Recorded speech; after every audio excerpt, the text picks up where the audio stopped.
might only be willing to make those items that are extremely important to you and that you know you can get right. But to me,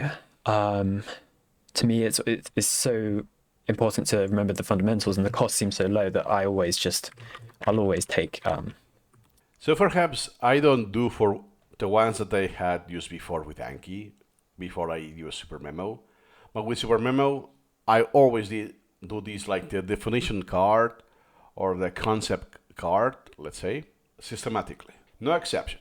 But yeah, and I spend seconds in each one, so it's not a big deal.